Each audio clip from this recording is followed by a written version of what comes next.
folks, and welcome back to Fishing with Den. So, hands up, how many of you use additives like goos and glugs on your bait and your ground bait and all the rest of it? Well, I'm not one of you. Well, I haven't been up to now anyway. But I do need something like that to go with a project I'm working on, which you'll see over the next couple of weeks. And this will become part of a series. But today's exercise is to talk about goos and glugs and flavour enhancers, additives, whatever you want to call it.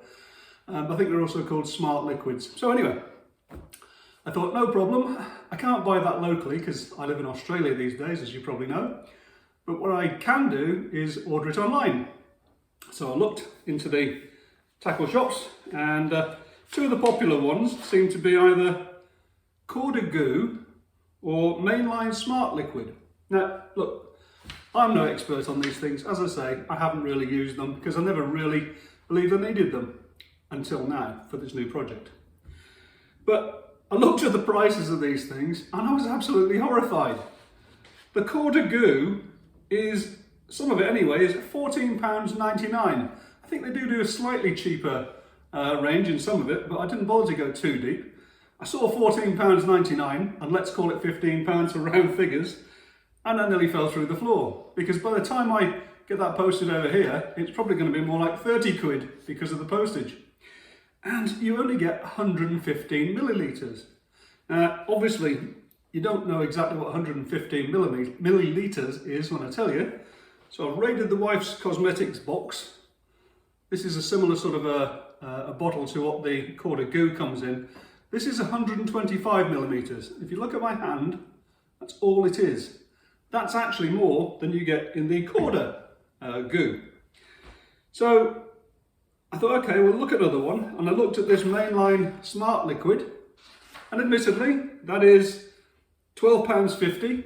And you do get just over twice as much. You get 250 millilitres. But it's still a bit expensive, isn't it? So what occurred to me was, is there anything I can buy locally in the supermarkets that will do the job for me? Now, I know you're going to turn around and say, well, maybe not you, because you're my viewers, but you may well find out that the manufacturers of these goos and glugs and whatever they want to call them, are going to turn around and say, well, yes, but they've got appetite enhancers and fish flavouring that makes fish bite and so on, and they're going to catch you more fish. Well, yeah, it might do. But it's still a bit expensive, isn't it? I just object to paying it. And the other thing is, if I can find something in the local supermarkets which does the job for a lot cheaper, then seems reasonable to me. Don't have to pay postage, and if it does the job, it does the job. And of course, going on what I was just saying then about appetite enhancers and proven formula, if I get something which I use and catch 2 or 3 fish, well, I can say pretty much the same sort of thing. It catches fish, maybe it enhances their appetite. Who knows? Anyway, enough of that. What I'm going to do is go through some of the things I found in the local supermarket for far, far cheaper, and you get far more of it than these various goos and smart liquids and all the rest of it. So, without further ado, let me grab all these bits and pieces. I'll be back in a sec. So here we are then. These are just some of the things I picked up off the supermarket shelves the other day as I was going through. Now, I'm saying here right from the outset, this isn't anything to do with how to make a goo or a glug. This is purely and simply how to go and buy one which does the same job for cheaper. So please don't inundate me with all your recipes for how to make glugs and goos and all the rest of it. As I say, it's purely what comes up on the shelf. So, I've been doing a little bit of experimentation with this. This is molasses. And we're going to do the first experiment on these in a second. That's actually quite a syrupy liquid. Treacle is somewhat thicker, so you can water that down a little bit and make sort of different textures. This stuff, this is maple flavoured syrup, very sweet. Obviously all these are sweet. Actually I was surprised at how nice molasses tastes, because I wasn't sure about that at first. This is golden syrup. This is Hershey's syrup. This is a strawberry flavour one, And it's a bit like the sort of thing that they put on your ice creams when you go to the ice cream guy. This one is glucose syrup, completely clear, quite thick, and it's the sort of thing you might want to mix a flavour with it if you want to. And as I said, we're not really talking about making stuff these days, but I put that in just in case. Then I had to go and try these are all sweet, had to go and try the more salty sort of, I call it sour end. I tasted this stuff. This is Marmite, and as we all know, you either love it or hate it. And guess what? I absolutely hate it. So, because I live in Australia, we couldn't get by without using Vegemite. How they put that on a sandwich, I really don't know, because it's just as bad as Marmite, I'm afraid. But anyway, what we're going to do in a minute, I'm going to get a jug out, a clear glass container, and we're going to do some tests to see how these perform. So here we go then. This is the first test. This is with molasses, and as I mentioned, I was down Den's Pond the other day doing something else, and I tried this for probably 3/4 of an hour to an hour just to see how it went. So this is what we're going to start off with, because when I checked through them all, this is the one I just felt was the one for me. We will check some of the other ones shortly, but for now we'll go with this. This is just the same thing with me having taken off the labels. No changes to it, nothing. It's exactly as it came out of this bottle here. But what we're going to do first of all is just to make sure that this stuff sinks. Because the last thing you want to do is to get a flavour which you put it in on the bottom, it goes up on the top, spreads out, and that's it. I mean, you've probably all seen that. Things like hemp, for example, you'll see the oil bubbles coming up on the surface. We don't mind them sort of milling around in the general bottom area, but you don't want everything going to the top and spreading out, and that's the end of that. So, what we're going to do is, I'm going to get, where is it? I'm going to put some of this into this clear container. And what we're going to do, this is a sponge. It's actually one of the scouring sponges that I've just chopped to bits. In fact, I'll put that in there. I could have just poured it on, but I want to get plenty into this. And I'm just going to give it a bit of a, sort of a messing around. Hopefully, I've got that GoPro sitting down there, and that'll get me the close-up shots so you can see better what we're trying to achieve, because I really don't know how well this camera is going to do it. So if I take this out, and I might actually get some sterile gloves on in a minute, plastic gloves on. So there we are, that's the thing. And if I put that in, just hold it there, it'll take a few seconds, and then you should start to be seeing, there you go, look. Hopefully this camera's picking up the cloud of smell, attractants and whatever that are falling down to the bottom. Okay, and immediately you can see there's a glob down there which appears to have fallen off too. So that's going quite well. And I found through previous tests that I did, because obviously I wouldn't just do this before I'd proven it to myself, I found that this probably takes about 3 minutes to empty that. But you can see already how the liquid is falling down through nicely. All heavier than water, so jobs are good on that one. So as I said, we're not here to teach you how to make goo or glugs, because I don't know how to do it either, but you could add some liquid flavouring, which, just a couple of drops of that stuff. Be careful if you do it. I have done it, and in fact, I think we'll do that in a second. We'll just do that as a second test, just to show you. But hopefully you can see this is still sort of falling down nicely, and it's taking its time to empty. But you can see how brown the water's gone already. And remember, if this was introduced onto the bottom, this will be spreading out along the bottom now. Rather than waste time though, I'll take that out, and we'll do the second test using the same stuff with a couple of drops of red dye in it. Okay, I've washed the sponge out, nice and clean look. I'm just going to put 2 drops, maybe 3 drops of red dye. There we go. I'll give it a stir with my stirring stick. And you could use whatever colour you want on this, of course. I've got yellow and green, seems to be the 3 favourite ones in here. They do a blue as well, but hey. Having said that, most of the carp places I fish seem to be so murky that, to be honest, whether the colour makes any difference or not, I really don't know. So anyway, same again, put that in, get me goo stick, just soak that up, and we'll do it in the existing water. So you can see, right, and put that in.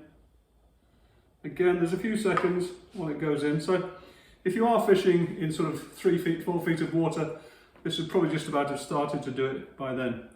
But again, you can see now we've got a lot more colour in the water, and you can now see easily how it's really sort of going down through, and it's obviously heavier than water. So yeah, we'll probably get a little bit of sort of flotation. I don't know, maybe it'll come this far off the bottom, not really sure. But certainly looking at this, it'll go down with your bait or whatever you're using, and it will then spread out along the bottom. So for these sorts of things, you could be putting this on your hook baits, of course. And what you could have done is, we've got one somewhere down here. If I take a hook, I'll just get some bread, punch bread. I think these are 10mm pieces.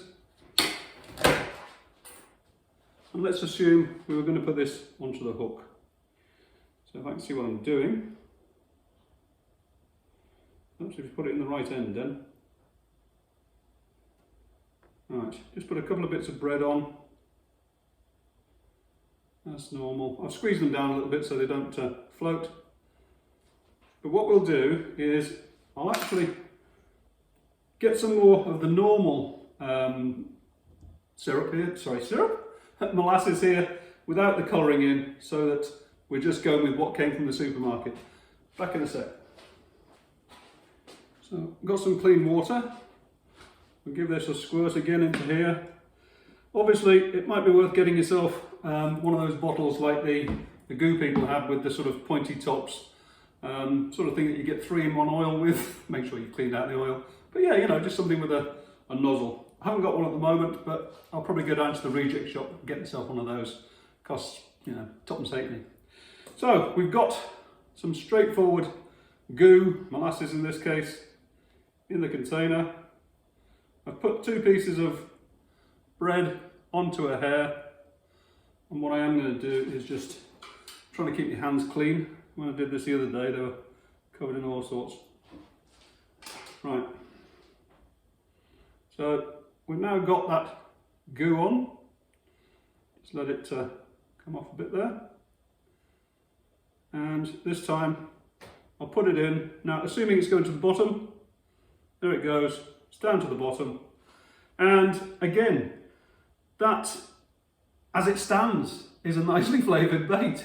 The goo's staying on it for a while. If it stays on for 3 or 4 minutes, bear in mind that the way I fish, I'm trying to catch fish quickly because I'm a match angler and a pleasure angler.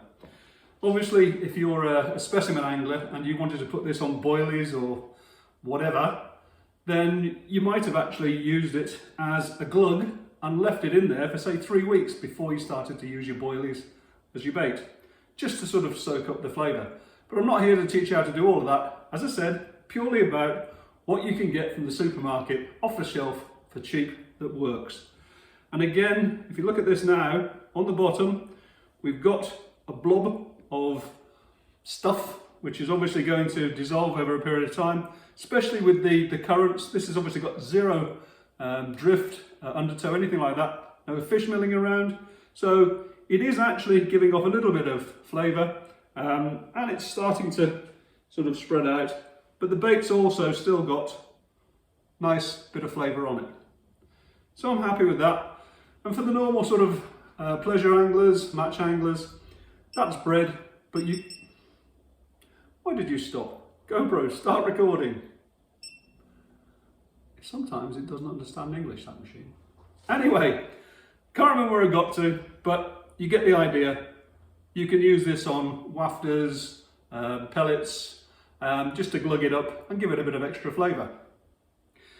So that's the basic idea of putting it on baits. What we'll do now is if I take this away, I've taken some ground bait out of the fridge. It's been there a while, it's not the best ground bait, but it's ground bait. So for the purposes of what we want to do here, I'm going to put some in the feeder. There we go. And you could do this with pellets as well, of course. But again, we don't have the same sort of pellets as you do over here. Get some of the glug, put it on. There we go. Now, I suppose what you could do is leave this to soak in a little bit. Maybe have 2 or 3 of these on the side if you're a pleasure angler. If you're a match angler, if the rules permit it, you could do that. And if I put this in, there we go. Now you can see we're in a slightly different situation. The ground bait and the feeder have taken everything down to the bottom, and because this was still in a sort of a thick form, it's taking its time to dissolve. Again, I'm expecting that to take about sort of 3-ish minutes or something like that, but how long do you normally leave the feeder in?